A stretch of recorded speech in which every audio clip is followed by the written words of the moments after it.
Welcome into Behind Enemy Lines, a collaboration between the Pack-A-Day podcast and the Paul Farrington Show. Paul joined by Robert Ziggy Ziegler up at Harvard University and Andy Herman of the Pack-A-Day podcast, reacting to Week 6 from around the NFC North. It's crazy how quick the schedule flies by, guys. We blink our eyes and it's mid-October here, or a third of the way through the schedule.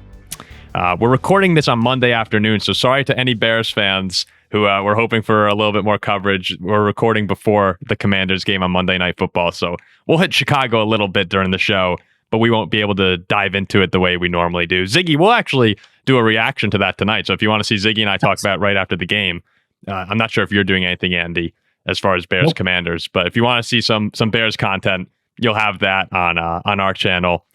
So I don't think Bears fans are going to want to watch that, Paul, of how I think this game's going. Hey, last year, it came right down to the wire, quite literally. So obviously Bears fans don't want to relive that, but it was a great game. So hopefully we get something close, maybe if not exactly the same. It would be hysterical as Vikings and Packers fans. So Andy, I saw you were at the game yesterday. How was it? It was good. It was fun. Being at Lambeau is always a pleasure and a joy, almost no matter what. I've certainly been at some games that were probably not defined as such, but for the most part, it's always a good day to be at Lambeau Field. We were kind of talking a little bit off air, of course. Did they win by enough? Did they get enough, credit for winning by only 9 points in that game? Did they get enough style points? That's maybe debatable, but as Ziggy pointed out pre-show, it's the Packers' first win in a month. You got to start somewhere. It's the right way to kind of get back on track, hopefully gain some momentum. And while this was only a 9-point victory and it wasn't maybe the dominant performance, certainly that even Minnesota put up against Cincinnati, it still felt like the game was never truly in the balance. Green Bay pretty much controlled it throughout. I know it was a 3-point game late in the third quarter, I think maybe even very early in the fourth, but pretty quickly thereafter, it was a 2-possession game almost throughout the entirety of it, and never really felt like the Bengals had a real opportunity to win that game. I'm glad to see you sounding a little bit more reasonable, because in the last episode we had, remember, I think we were all kind of saying, if it's not a blowout, it's a failure. And certainly the reaction that we got in our reaction to the game was, comment section. And then I was looking at national media people today, and everyone's saying like, man, there's a problem in Green Bay. They look really average. And I saw you on Twitter, and I was actually really happy to see you on Twitter or X saying like, people need to calm down here. Like, they won a football game. And I think you actually quoted the same quote that I had during our show of just winning is hard in the National Football League. And I was kind of blown away at just I get that you're upset seeing Flacco march up and down the field in the dink and dunk offense, but there was definitely a degree of, okay, can you guys just be happy with the win? And I was happy to see you defending that claim. It's in the same week that the Eagles lost to the Giants. It's like we are constantly reminded of how difficult this stuff is. Obviously, Green Bay earlier in the year loses to Joe Flacco in Cleveland. It is very, very difficult week in and week out. I've talked about it at length already on Pack-A-Day as well. But to me, the big thing here for Green Bay, why this has looked good at times, but maybe not great, comes down to pretty much one thing. And that's turnovers. They've generated one true turnover all season so far. The Evan Williams pick against Jared Goff in week 1. Xavier McKinney had one. Then it was kind of a garbage time right before halftime interception in week 3 against Joe Flacco. Even if you want to count that one, they've generated 2 interceptions, no forced fumbles, no fumble recoveries in a total of 5 weeks so far.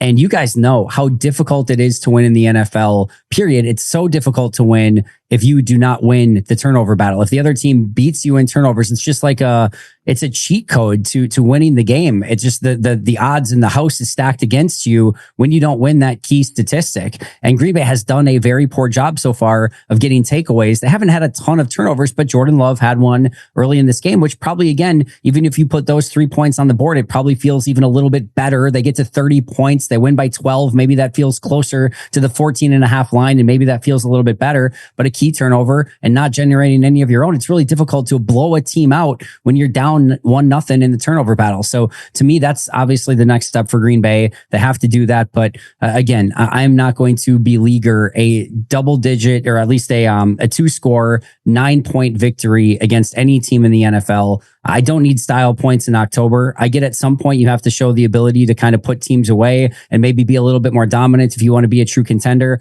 I would much rather this team start getting turnovers in bunches in December, January, and hopefully February than in October. And I'd much rather have them playing their best football down the line as well. There's not a team in the NFL that right now can be like, yep, we got it. We're Super Bowl contenders. Like this thing is wrapped up. Buffalo just lost to New England. Philly just lost to New York. It is what it is. It's a parity driven league right now. And I don't know that I will feel comfortable with any game that the Packers play the remainder of the season, just because that's the way that the NFL is set up right now. And it's very easy to look at the most recent results and say, that's who this team is. That's what matters. It's the last week or the last 2 weeks. The Green Bay Packers of this personnel have shown they have the ability to put away really good teams. They beat the Lions and they beat the Commanders. And I know, like, stepping back, that was some time ago. There have been some unfortunate results between then. But if you're wondering, like, when we get being a Super Bowl contender in October means absolutely nothing. If you're wondering, as we close the season, as we potentially look forward to the playoffs, is this a team that has the ability to turn it on against good opponents? We already know the answer is yes. Now, again, like if you had told me after week 1 and week 2 that the Packers would be tied for 18th in sacks by the time you get around to week 6, if you told me that they hadn't generated enough turnovers, I'd be a little concerned. But this team can play football. You've got some important players coming back from injury. Like this is not a game that makes me sound the alarm bells for Green Bay. Besides, it's like, well, LaFleur coming out of a bye. What do you expect? Are you expecting dominance out of that? Really? I want to ask you, you're spot Andy, on. Just to go back to the turnover point that you made before, and the answer could be as simple as the ball needs to bounce our way. But is there something that you'd like to see the Packers and Hafley do more of to try and generate turnovers, or is it just, hey, we just haven't seen them? I think there is some dumb, stupid turnover luck that is involved in this, but I think right now one of the issues for Green Bay, specifically with Dak in Dallas and now Flacco in this game, and I think a lot of it has to do with Pickens and Higgins and Chase and those receivers just being able to win quickly on the outside, or just being able to throw jump balls or back shoulders to them and have them go make a play. But it's right now a lot of, quick 3-step, 5-step dropping out of your hands. And so that the defensive front can't get there. And you're kind of taking advantage of the one area where we feel comfortable with a Jamar Chase one-on-one with a Keyshawn Nixon or a Nate Hobbs or a Carrington Valentine. Same thing with George Pickens or T. Higgins. And I think if you get into some of those matchups, whether it be with a Justin Jefferson or an A.J. Brown or whoever it might be, those are the ones that I think you have to be a little bit more cognizant of. I think Green Bay's got to do a little bit better job of getting teams in 3rd and long situations as well, so that they're forced to take maybe a little bit of a deeper drop and maybe get those opportunities to, again, maybe jump a pass or rush the passer with a little bit more, not vigor intensity because they're doing that already, but just with an opportunity to actually get there because it's not just a 3-step and out, right? So I think right now that's the biggest issue for Green Bay is like you always have to. You can't stop everything. So you have to kind of pick and choose what things you want to stop. And Green Bay's has a good pass rush. Their run defense is number 1 in the league. They don't allow explosive plays. And it's like, well, the one thing that we're going to kind of allow, or at least be maybe a little bit have a weakness to, is maybe the quick, short passing game. We don't think you can matriculate your way down the field over and over and over. And Dallas and now this week Cincinnati are kind of saying like, oh, we kind of can, from time to time and actually put points on the board and or at least not get turnovers. I think that's where Green Bay maybe might have to just make a little bit of an adjustment to at least say, hey, we've got to do something so that quick passing game isn't quite as available to opposing quarterbacks, so that your defensive line has a little bit more opportunity to cause that chaos on the quarterback. Yeah, you saw that in the first half, especially. There were 3rd and 13s, right? There were those plays where you could have Micah and the rest of those guys kind of pin their ears back and get after Flacco. Really, the entire game felt like if the Bengals, I keep almost saying the Browns, if the Bengals tried anything other than the quick 3-step drop, right, like dump off to Chase or hitting Jamar Chase on and out, Chase Brown, sorry, the dump off. They weren't getting anything done. And I'm wondering, was there a growing sense of frustration in the stadium as Flacco and the company get the ball for the 3rd time, right? And they're just driving right down the field, getting 5, sometimes 9 yards on first down, just with these little like tiny plays that were kind of turning into chunk plays. Was there at some point in the stadium where everyone's like, Jeff, like do something, like change it up a little bit? Yeah, I think there was at least a disappointment with the way that it was trending at that point in time. It's interesting because I think a lot of people will point to that first touchdown drive, which was 17 plays, 10 minutes of the clock, and went down and scored a touchdown, right? The interesting thing for me is I'm more willing to tip my cap a little bit in those scenarios where like that's kind of what you're forcing. If you force the other team to go 17 plays, almost 80 yards and chew 10 minutes of the clock, like you're just expecting the opposing team to kind of trip over themselves at some point. And there probably were a couple holding penalties there, maybe on Micah Parsons, where maybe if you get one of those, you get to a second and long, third and long, whatever. Just didn't happen that way. And they still had to, after all of that, after 16 plays that led up to it, they still had to convert a 4th and 2 on that final play just to get in the end zone. Like Green Bay made them work and really, show that they could do a 17 play, almost 80-yard drive. They did it. I'm more willing to tip my cap on that one and say, you finally did it. After 3 full quarters of football, you put one drive together that took everything in your being to put together, and you got 7 points. Congratulations. Kudos to you and your team. All good. We're no worries here. And even after that touchdown, I'm like, yeah, I'm not concerned about it. It was the next 2 drives where they go down pretty quickly, score the field goal, and then the next one after that where you've got the lead. I think it's 14 at that point. And in 3 minutes, they quickly go down and score 8 points on that drive to cut it to 6. Those are the ones where I'm a little bit more of like, those are the 2 that can't happen. And again, if you get one of them, if you get that field goal drive, again, it's probably not catastrophic, but that one where it's 14 points, you've got this game put away, they're going to throw, they're very predictable at this point in time. You got to find a way to stop that drive. That's another one where they've got a 4th down conversion and Jamar Chase makes an incredible play along the sidelines. And again, I'm willing to tip my cap a little bit there too, but you can't have all 3 of those combined in the second half to put up 18 points. That's where I think it just got a little bit frustrating. Mm-hmm. Mm-hmm. Ziggy, any comment on that, Ziggy? I mean, it's certainly true. I think too, on that touchdown drive, there was that really unfortunate defensive pass interference penalty. Like you can't be giving those up at that point when you're just trying to get off the field. But I will give credit as we talk about the defense struggling a little bit more in the second half. Every single time the offense got the ball, except at the very end of the game when nothing mattered, they scored. Yep. And as we talk about the defense needing to make some adjustments, I thought the offense did a really good job. I'm curious if you felt this way in the stadium, Andy. People have talked a lot about LaFleur not making the offensive adjustments that are needed in the second half. But it felt like this game, after the offense was up and down, things looked a lot better in the second half. So I'm wondering, was there anything in particular that you saw, or like, what do you think explained the offense doing a lot better and having those 2 much more successful drives in the second half? The Bengals defense is horrible. It was horrible in the first half too, right? Like, I know Trey Hendrickson went out, and obviously that helps a good bit, but it's not like you were playing a different team in the second half. Yeah, no, it wasn't. And Matt LaFleur actually just talked about this in his press conference as well. He said that they were not expecting as much too high safeties from Cincinnati because that went away from their tendencies and they got a lot of too high stuff. So he said that kind of caught them by surprise early in the game. And then they made the adjustments to go more of a quick passing attack. And he said, obviously, they were able to hit on a couple of the deep shots down the field as well, which was advantageous. But I do think that he made the adjustments necessary. And it did feel like when Green Bay needed a play specifically in the second half. And yes, Cincinnati's defense being bad and not having Trey Hendrickson obviously plays a part in this as well. But I do feel like they made the necessary adjustments, and it felt like any time that they needed to make a play, specifically in the second half, they were able to make it. And kudos to Jordan and Matt, Jordan for executing, but Matt for kind of figuring out those adjustments as well.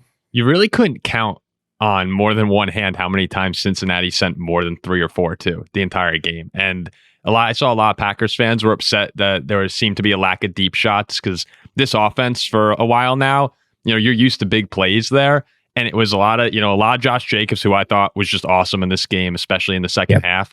And it was a lot of just, check downs and finding short stuff. But that's what the Cincinnati defense was giving you the whole game. And I had no problem at all if I were a Packer fan watching that offense just methodically kind of move down the field. That's sort of the reason it never actually I don't think at any point, if you were a Packer fan, you got too nervous, other than maybe that 3rd and 9 where Golden had the huge catch. And that's 2 weeks in a row now where Matthew Golden has been the target on the biggest play of the game for the Packers offense. But yeah, I just thought that in general, the Packer game plan was pretty good given what Cincinnati was going to allow them to do. And you can't get too mad when they're moving up and down the field. The Bengals defense couldn't stop them, like plain and simple. There was no moment where Cincinnati made a play where you just went like, okay, our offense is in trouble. I think all the Packer concerns lie on the defensive side from the fan base right now.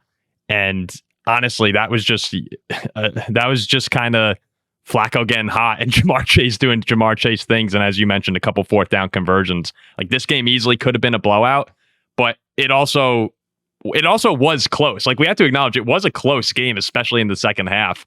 Like they're one stop away from it really getting dangerous, and they just couldn't do it. No, they couldn't. And again, I just think this is where it goes back to being able to generate some of those turnovers and just take some of the ease or just, some of the difficulty off of your defense. And again, having to stay out there on the field, you just get an easy turnover, a quick turnover. And it makes that obviously a whole heck of a lot easier, and putting your offense in plus positions and just giving yourself extra possessions in the game. I mean, that just changes everything. And if you're not going to do that, makes it very hard on the day. And that's where it could have been that, you're up by 6, punting the ball away to Cincinnati and having the opportunity for them to go down. And yeah, you would hope that your defense could get a stop there when need be, but Jamar Chase just makes a ridiculous play, or T. Higgins makes a ridiculous catch, and all of a sudden now your offense has to go down, and you're maybe relying upon the offense getting in field goal range for a backup kicker who got signed 24 hours earlier, having to maybe make a kick, or maybe you don't even have time left on the clock, period. So you certainly didn't want to see it in that situation. Thankfully, with that big Matthew Golden play, they didn't have to get into that situation. But I think that's where, again, maybe that some fans are underwhelmed by the overall performance. I think that's wise, because they wanted to see this game put away and not have to have any nervous moments in the fourth quarter. And unfortunately, there were a few of those. Between LaFleur's clock management and having a new kicker in, it would have just been an absolute disaster. That final, Love would have got the ball downfield, but then who knows what happens once he got into field goal range. But yeah, no, I thought the Packer fan base was overreacting a little bit. It was a definitely some aspects of disappointment in the second half, but overall, I think you're right, Andy. You win the turnover battle in that game, and it's a blowout. You still won by 9 points. But it is just tough when you've got your divisional rivals. The Vikings beat the Bengals 48-10. The Lions beat them 37-24 with 21 of those points coming in the fourth quarter. Joe Flacco had probably the best game of the season that he's had against the Packers this game. But even then, Joe Flacco should not be transforming a team that's losing by 48-10 to the lowly Minnesota Vikings. Well, it was the turnovers, right? Game. Look at the Viking-Bengal game. That was actually kind of close until Isaiah Rodgers decided to turn into Deion Sanders meets Lawrence Taylor meets that. That's why we blew him out. And same thing with the Lions. They forced just a ton of turnovers. That's why they moved off Browning. And I know Flacco had turned the ball over, but he just doesn't do it against the Packers, I guess, for some reason. But yeah, again, they're not generating. It takes the Packers have to do their part in that responsibility as well.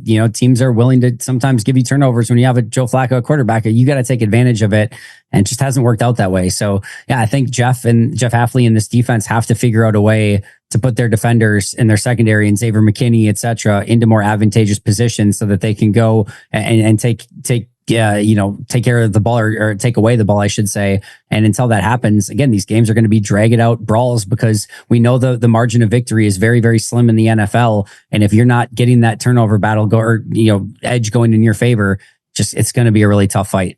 You think right now, Andy, a little bit of Jordan Love MVP steam could get going over the next couple of weeks? Ziggy was starting to make that claim last night. I would love that. I think he's playing great. I think there's obviously quarterbacks that are playing better right now. Yeah. I think Baker is just out of his mind right now. Just looking at it, Jordan is tied for fourth with Jared Goff right now, but the three front runners, Josh Allen plus 140, Mahomes plus 270, Baker plus 470, and then Love and Goff are at plus 1500. So pretty significantly far away from the top three. I think if he gets hot in the second half or at any point moving forward, where all of a sudden you see this passing offense really pick up and he's all of a sudden just, throwing 3 touchdowns and going for 280 every game or something like that, he would get his name in the conversation very fast.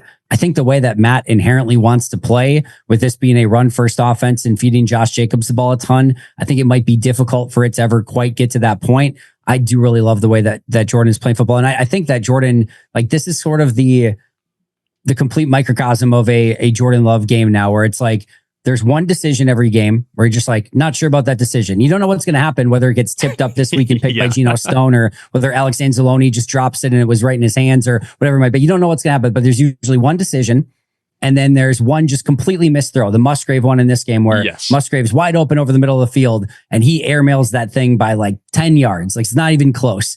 And then like the rest of the game, it's like, yeah, he was fantastic. And like, that just feels like the Jordan Love game now. And now he's adding obviously a little bit more of a running element to his game as well, which I think is very advantageous. So I love the way that he's playing. There's usually going to be one throw, one decision, and then fantastic football the rest of it. And this was exactly that for Jordan. Well, that's what's scary when you're talking about a playoff game and you're going against the Lions or you're going against Philly, whoever it may be, and that offense isn't going for like 25 yards in the first half, right? Because if you give Cincinnati 7 extra points here in that first half, just say they have one good drive, that's the difference between this being a nail biter and this being a 9-point comfortable win.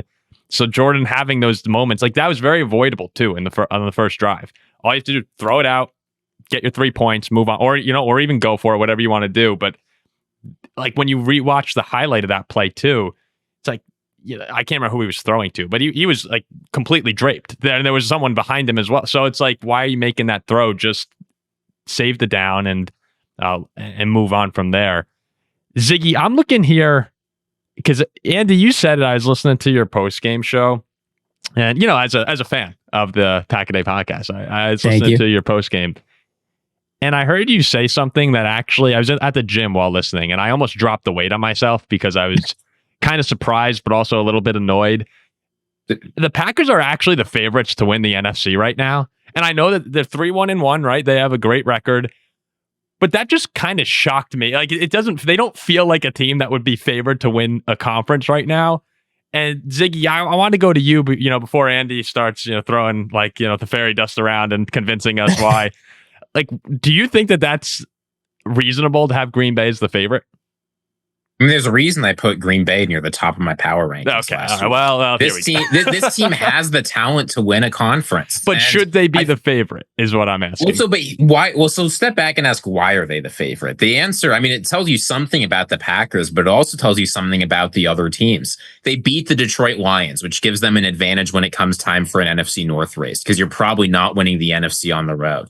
The Eagles just lost to the Giants after a tough loss to the Broncos. The Rams, you're worried about Stafford's health. The Buccaneers, they've looked very good, but this team has not had a lot of playoff success recently with a similar core. Like, it's still Baker Mayfield throwing to Mike Evans.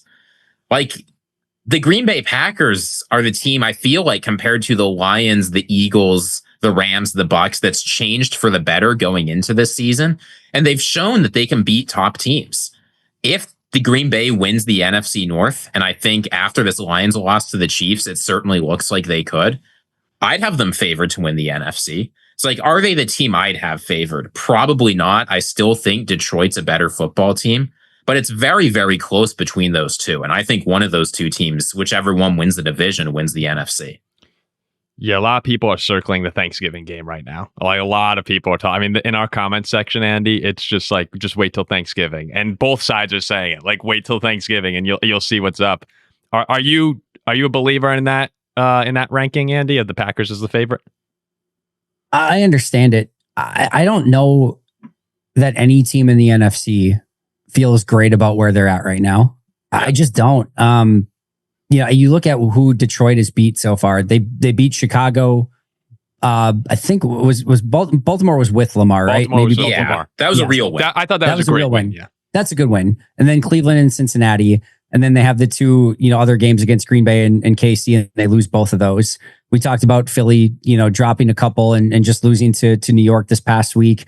I think the Buccaneers are a really good team. I really do. I'm a big Baker believer, and I think they're going to be very difficult in the playoffs. I still think their defense has some deficiencies, and it's taken some Herculean efforts at end of games. Like, they easily could be, much closer to 500 or even worse if a couple plays don't go their way so far. San Fran's been good, but they are now with Warner and Bosa and all the injuries that they have. I don't think that that's going to be a legit team towards the end of the year.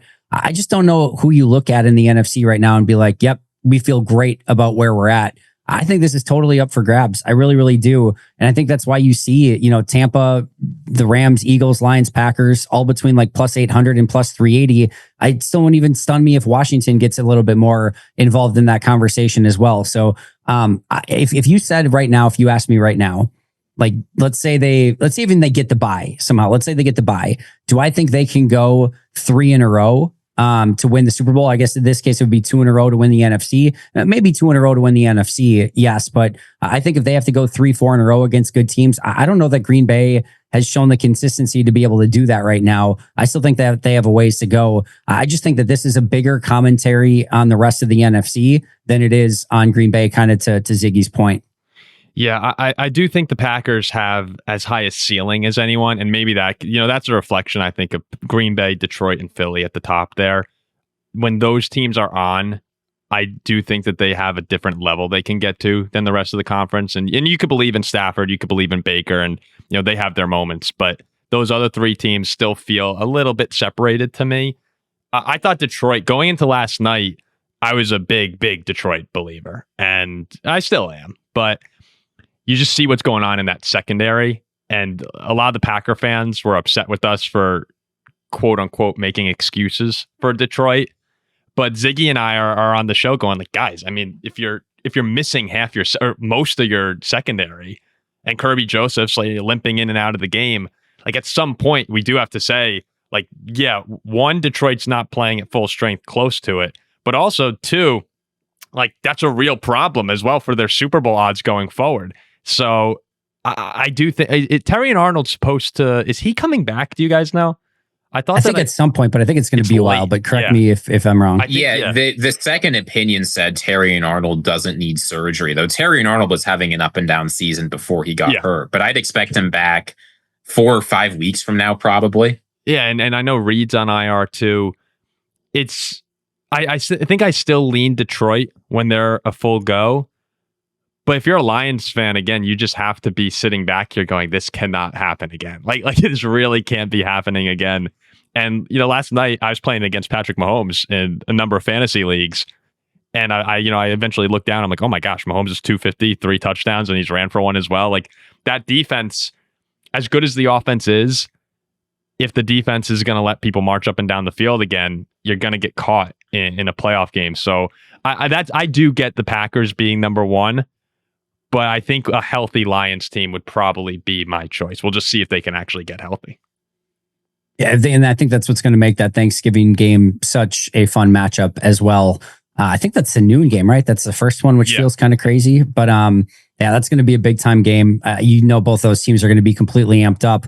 I mean, the weird part about it is I almost feel more comfortable with Green Bay against good teams right now than I do against mediocre teams. It feels like they're more up for the challenge and they get a little bit more amped up for it. And everything else just feels like they maybe play down to their competition a little bit. But yeah, the games with Philly, Detroit, even Baltimore later in the season, where I'm sure they're going to be completely desperate for every win to try to make that playoff push. They're going to be some very fun games for Green Bay, and those are going to be ones that you really keep an extra eye on to see if this Green Bay team can show that they are worthy of competing with the best of the best. Continue like they did in the first 2 weeks. Lions also have a really tough schedule too. Like when you look at that, they got the Rams in there, which I don't think the Packers do, if I'm correct. The Packers do not play the Rams, correct? And they don't have the Bucs either. So there's a couple games in there that if you're a Green Bay, it probably feels different for you watching Lions Chiefs on Sunday night, because Ziggy and I are both in this weird state of like, yeah, are we really going to do anything? I don't know. Like we're watching the game and we have an interest in the Chiefs winning, but it doesn't feel the same as last year where, when Caleb and company had that Thanksgiving disaster with the clock. I'm walking to the Thanksgiving table like, are you fucking kidding me? Like, how do you mess that up? This time I'm watching that Chiefs game and, Kansas and Detroit scores to make it a 3-point game in the 4th. I'm like, whatever. Like, here come the Lions. I'm sure Packer fans are like, come on, Mahomes, like, figure it out. It's just the different reactions when your team's in and out of it, which, unfortunately for us, I guess we're 3-2, Ziggy. I should probably be more optimistic. We're out of it. Where are the let's see where the Vikings are at in this. That's what I was looking at too. I'm not sure I want to hear this. What can I hold on to like my hope that maybe we're higher than I think? Well, where do you think we are? In the NFC, I'd probably put a 7th or 8th to win the NFC. It's worst. Yeah, I think that's very optimistic, Ziggy. So we're the 7th or 8th best team in the NFC is optimistic. I think that's optimistic given who's ahead. Do you agree with me, Andy? I feel like that's I think if you see the 8 teams, I mean, the jump between the 8th and the 9th is where you're looking at right now. There's a pretty big jump there. So the top 8 in order: Green Bay, Detroit, Philly, the Rams, Buccaneers, Commanders, 49ers, and Seahawks. Those are the top 8. I feel like those are all legitimately better than the Vikings. So we must be right behind that then. Then you're right. You're the next team. Okay. But the odds go from 8th, where Seattle's at plus 1,300, to 9th with Minnesota at plus 2,500. Like there is a big gap between the 8th and the 9th team. And then you guys are still a solid step ahead of Atlanta at plus 33 and then Dallas at plus 35. So I think that feels probably right. But I mean, so much of this is going to depend on what kind of quarterback play you guys get coming out of the bye week. Yeah. And just obviously for the remainder of the season. San Francisco plus 1,100, number 7. That'll start to fall off too. I think they're going to come closer to the Vikings, Falcons, Cowboys part of the pack than where they are right now. But yeah, I'm pretty excited, actually. Like, this is where the Vikings get me every time, and I just can't help myself. Like, we have the Eagles coming to town next Sunday. It's a 1:00 game. JJ's going to play. I haven't seen anything indicating otherwise, but I'd be floored if he's not playing. And, like, I can't wait. I can't wait to see if he magically got better while he was out. But, like, internally, I know that, the Eagles are going to... If there was ever a place for the Eagles to get right, it would probably be coming into Minnesota against JJ McCarthy off his second really big injury. I guess not really big compared to the knee, but I know I'm building myself up for disappointment again, and there's nothing I can do about it. It's a really tough schedule for you guys. Oh, it looks vicious. It looks brutal. I mean, like on paper, it looks brutal because Philly's going to want to have a get right game, and I know you got your bye gets kind of counterfeit by Philly having the Thursday night football game, right? So like you don't even get the full benefit of having a full bye week there because Philly gets the extra rest as well.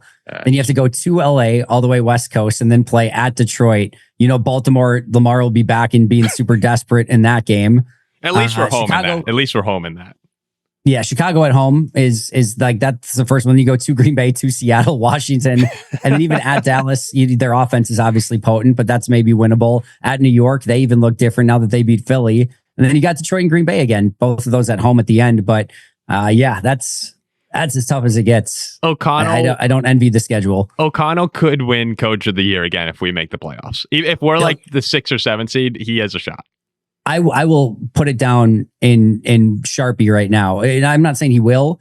If the Vikings make the playoffs with that remaining schedule, he should unequivocally be Coach of the Year. Like just Yes. no question. I will petition on behalf of your Minnesota Vikings that if you guys make the playoffs, Kevin O'Connell should be the runaway Coach of the Year at that point.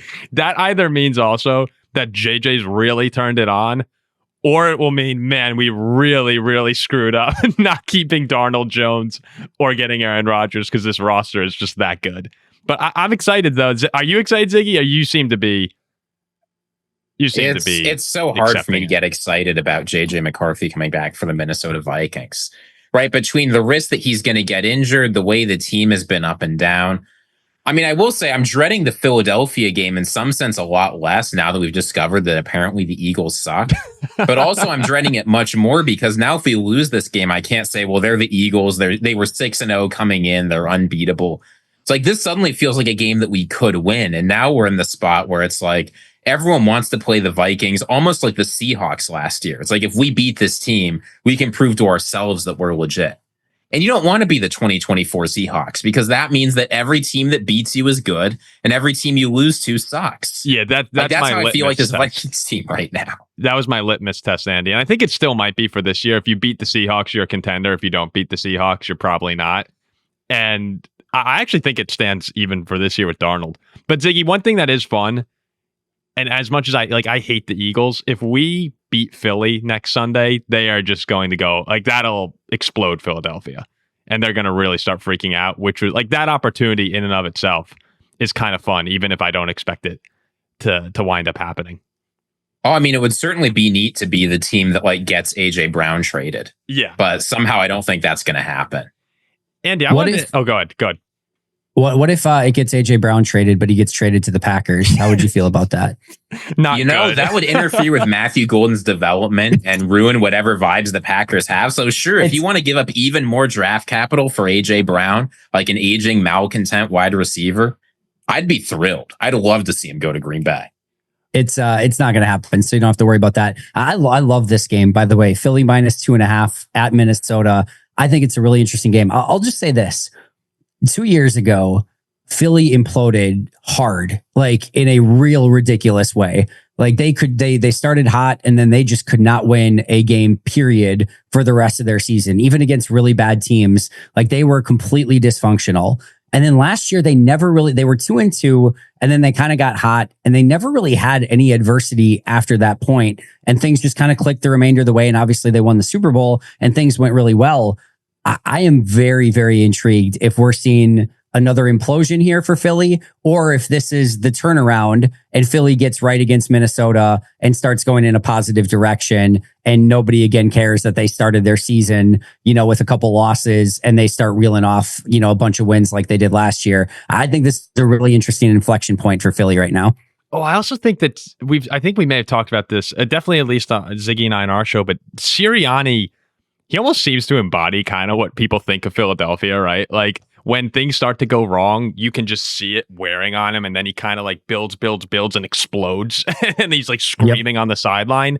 And that's not, maybe LaFleur gets a little heated, but O'Connell, right? We think of a lot of the top coaches in the league and how they're able to stay composed. Like, can you imagine, Andy Reid is going to keep things under control in Kansas City, and Dan Campbell's going to keep things under control in Detroit. You're not really questioning the culture.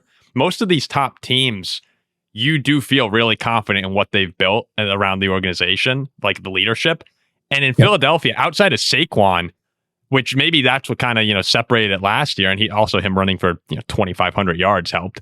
But when you're not getting that production and you have AJ Brown freaking out, I don't know if that locker room, especially with a lot of the veterans who were the leaders retiring along the lines, I don't know if they'll be able to actually pull it together despite how much talent's on that team. And they're loaded with talent. I think we all agree on that. But do you guys have any faith in the leadership there? Because I don't after Saquon Barkley. No, I think that's what makes it really interesting. That's why I think this is such an inflection point for where they're at right now.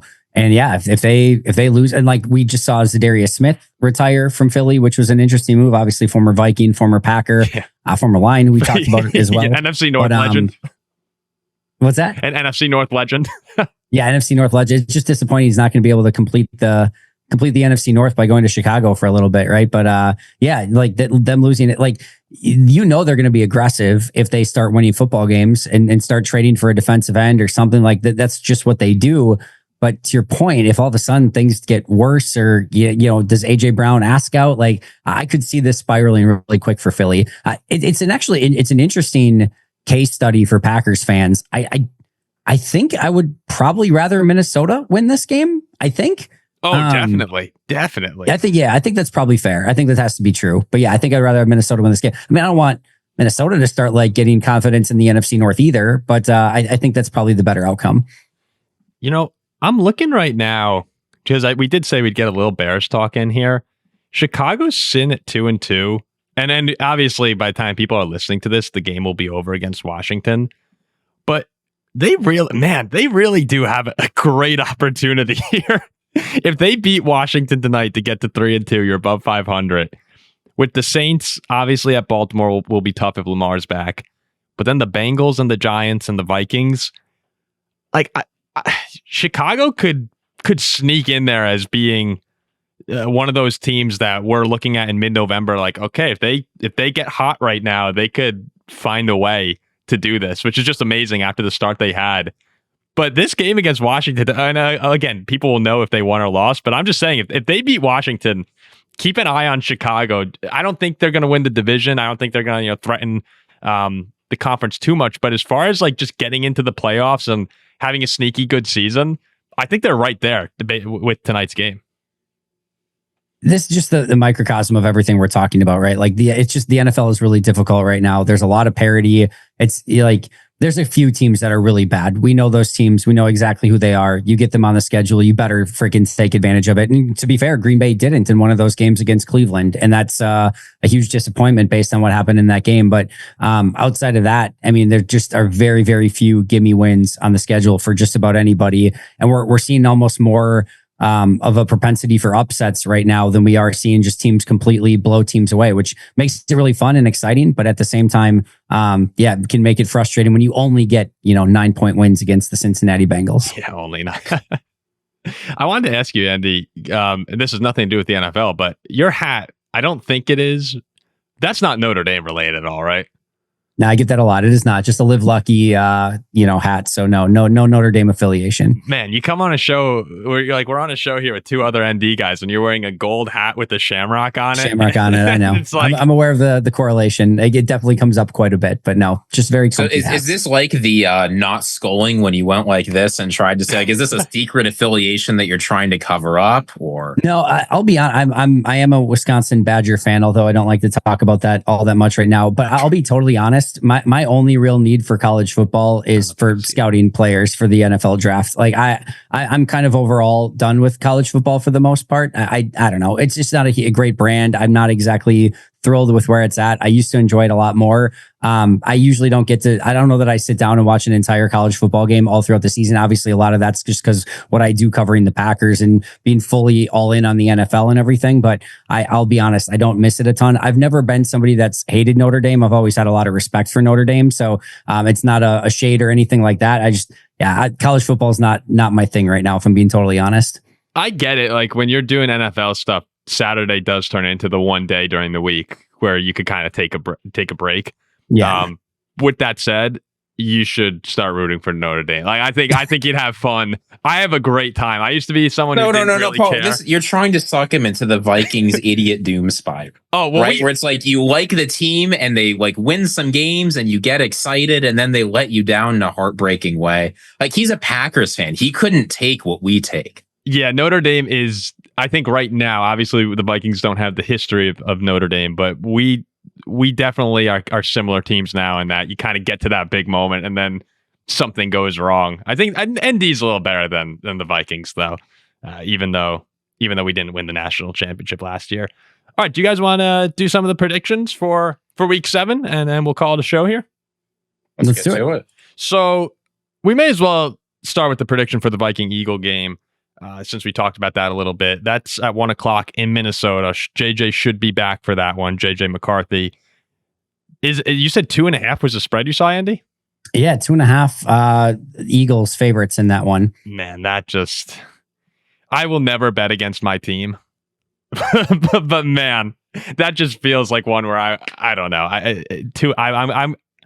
Can I pick the Eagles? Like, is that wrong? I'd be shocked if we pick won. the Eagles if you want to pick the Eagles. No, but is that bad as a fan? Should I not do that? No. I'll tell you why I'm not picking the Eagles and I'm picking the Minnesota Vikings.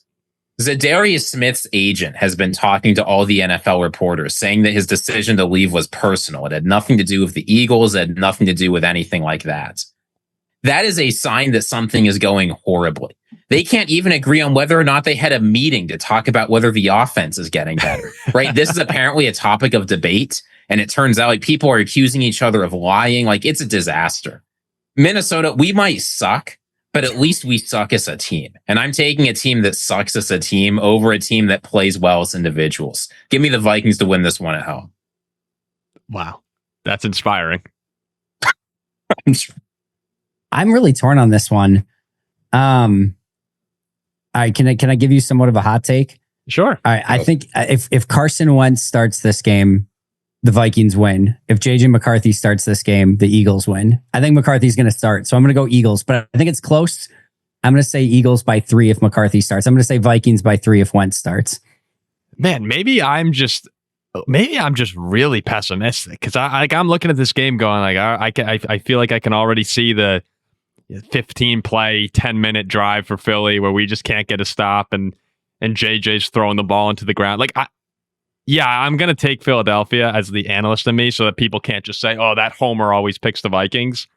I'd love nothing more than for us to win this game. But yeah, my gut tells me Philly will win this. And then this will be the spot where the Vikings suck you back in and find a way to win this. All right, the next game, New Orleans goes to Chicago. That's also at 1:00. The Saints have been oddly competitive lately.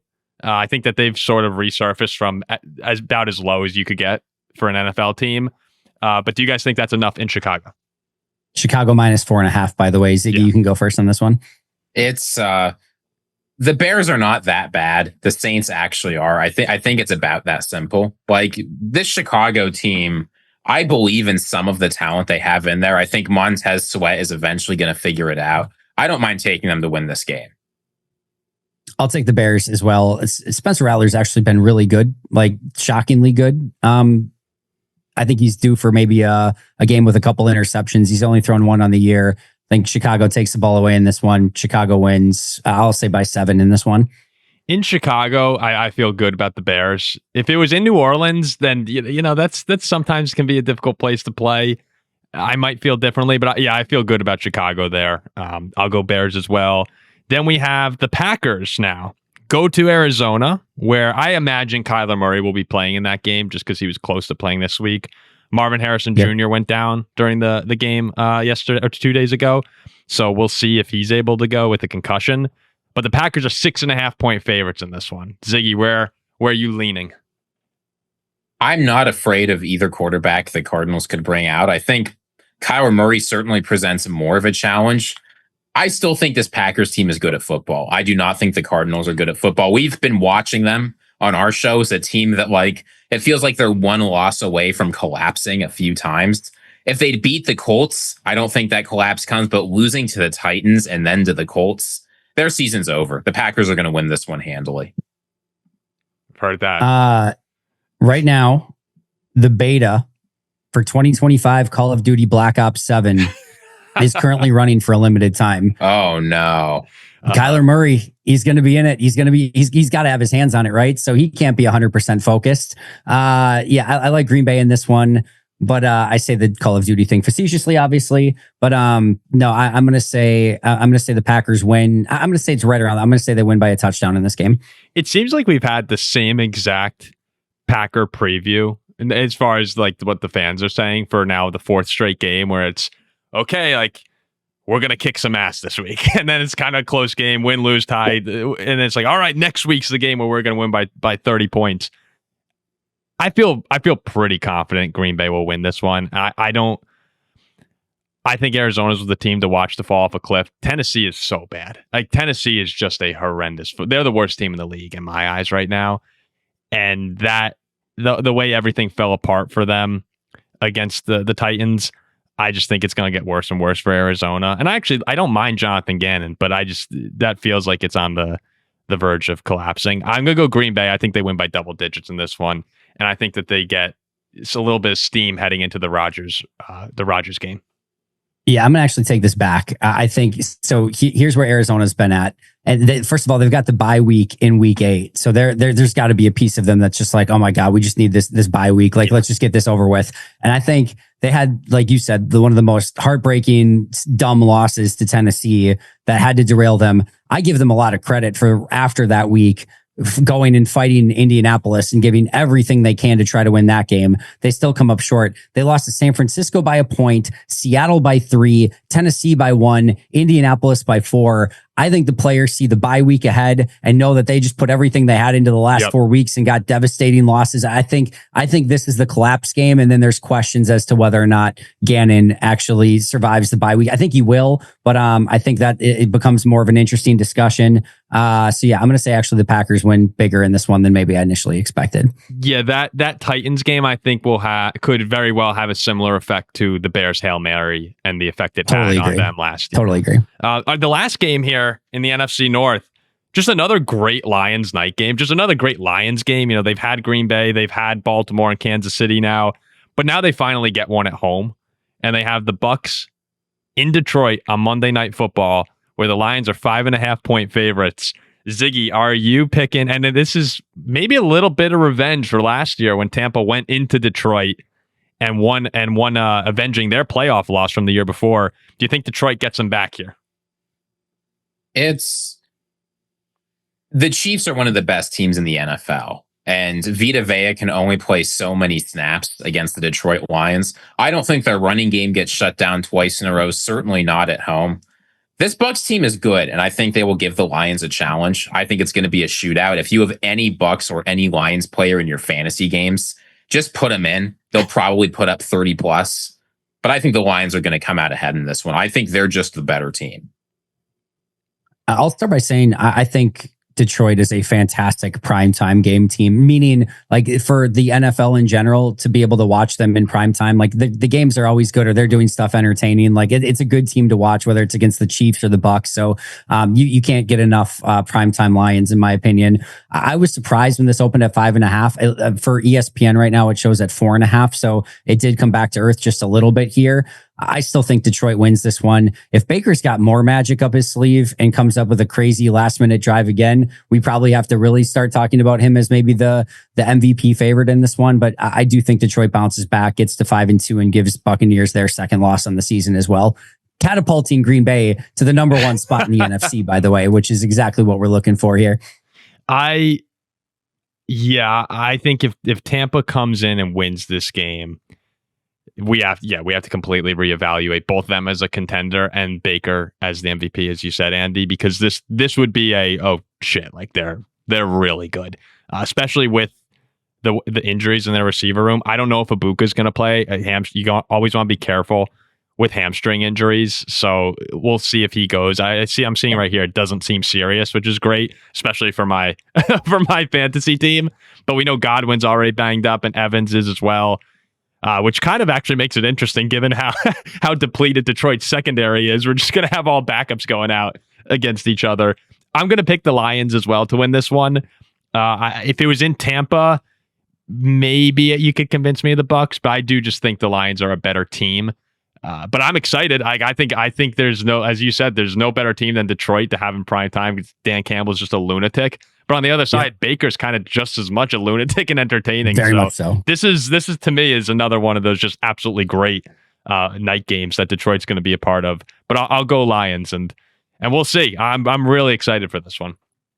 Agreed. So I guess that'll close it. It's probably a good time to ask everyone to like, comment, and to subscribe to the Pack-A-Day podcast and to the Paul Farrington Show as we continue on during the NFL season. Do you guys have any closing thoughts? I know, Andy, usually you have an offer for us with our quarterbacks.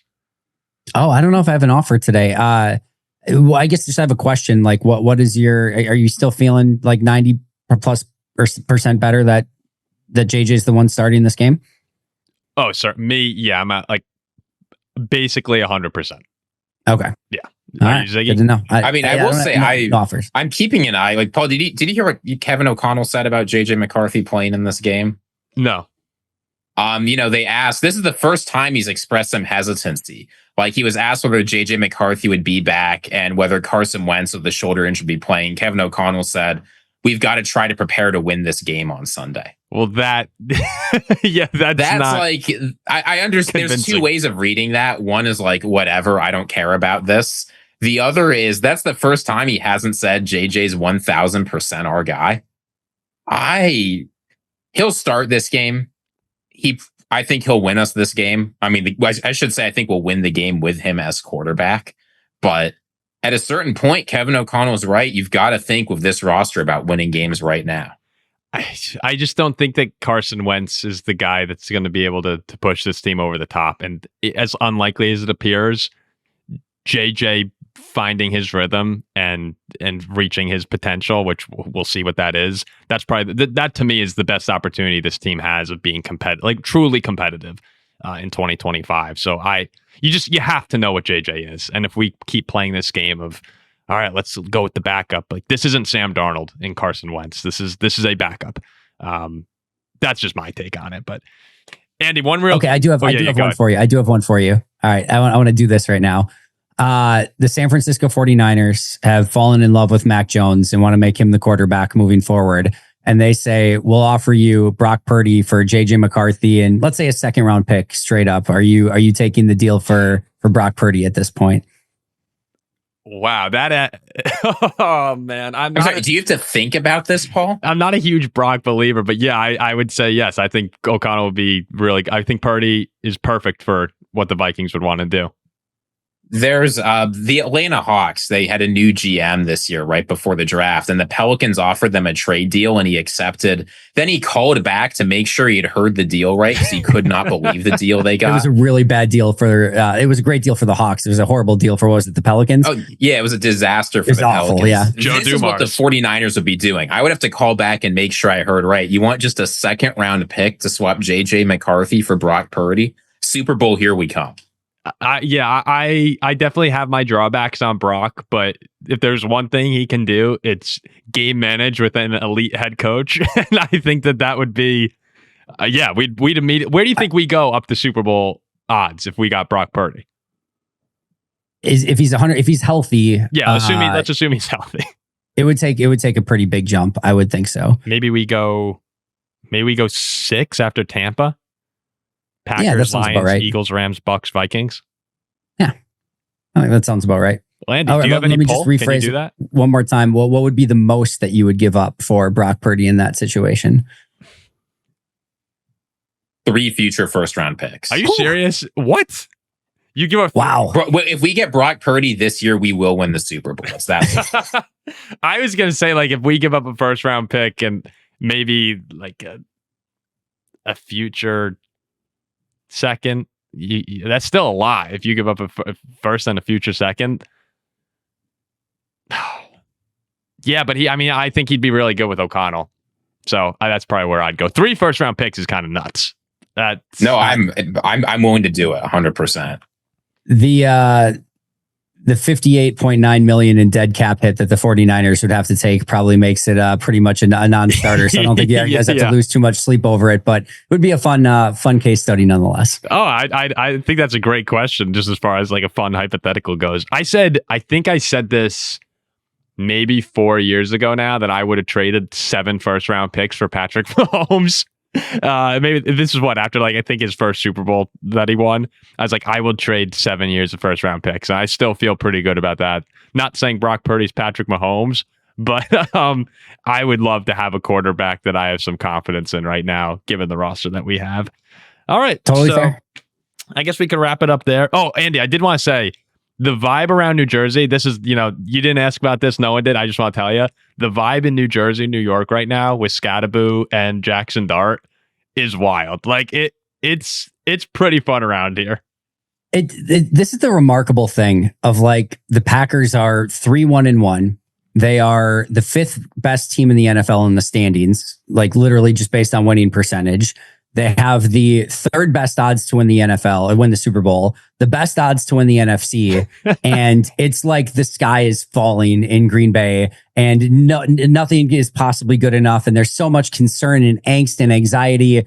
And Jackson Dart and Cam Scattaboo get a win against Philadelphia. And it's like they are on top of the world and everything is trending in the right direction. And Super Bowl, here we come. And it's just football is an amazing, amazing thing.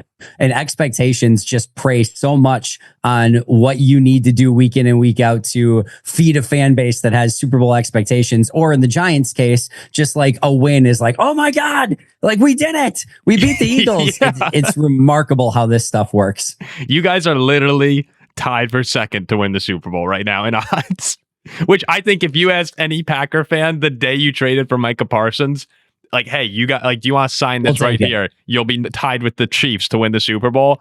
Every single Packer fan would say absolutely. It is crazy how the momentum builds and then it can just completely fall apart for really no great reason. But all right, we'll wrap it up there. Ziggy, we'll give our little skull because we're about to beat the Philadelphia Eagles and send their season into a tailspin again. Andy, you could close it however you want for your Packer fans. I'll say go Pack go. Maybe we should just do a Bears still suck every single week. That would be a way to combine our fan bases together in some way. But no, I appreciate you guys. This is always fun. We'll talk next week and should be a really fun breakdown. By the way, we just saw as we were recording this, Brian Branch suspended without pay for a game. So that will certainly, yeah, I told you that was going to happen, Paul. You're like, Ziggy, do you know that? Are you clickbaiting? It's like, no, there's no way he wasn't getting suspended. So that will be an interesting way or another thing to keep an eye on in that Bucs-Lions game as well. So should be a really fun week of games. Really looking forward to discuss it with you guys next week. You guys have a great week. You too, Andy.